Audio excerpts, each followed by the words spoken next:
Hazreti Ali radıyallahu anhu'dan bir Yahudi soraptır. Ya Ali ibn Abi Talib, siz öz Rabbini da, öz Hudaýyňy da, öz ma'budyňy da, öz hakymy, fermanrava Allah'a siz güne näse zat ibadet etýärsiňiz diýdi. Hazreti Ali radıyallahu anh jogap berdi diýe ki, "Hawa biz 24 saat ibadetde." O geň aly diýe Yahudi, "Näparam 24 saat ibadet etmek? O size iýme gerek, içme gerek, yatma gerek, turma gerek, deşüýi we hammamma, iş, dert, hemme dappa näparam 24 saat ibadet?" Onda aýtdy diýe ki, 24 saatyň içinde biz her bir işi etsek, Allah'ın hukmuna, Peygamber Aleyhisselam sünnetine mutabık, şo bize ibadet bolýaşy diýdi. Fakat Kur'an eýlemedi, "Kul ya eyyuhel kafirun." Aýt, ey kafirler, la a'budu ma ta'budun.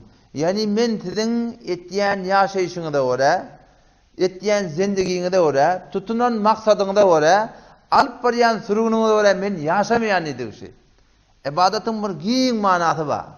Hemme de şoňa şamyl. Dinin gurrun oturup eşitmeklik bol hem ibadet. Gidip bir bab ilmden, hatta bir kelime Kur'an'dan ve her bir Allah bilen Peygamberin söýýän zadyny etmeklik bilen bir ibadet. Musulman doganyň ýüzüne bakyp ýyljaryp gülmeklik, ene taňa sylaw hormat etmeklik. O şoňa mende her bir zady ki Allah bilen Peygamber şonu söýýär, şonu Allah'ın razy etmeklik ibadet niyet bilen edilse, şoň hemmeti näme bolýar? Şoň edilýän şeň ibadet bolýar.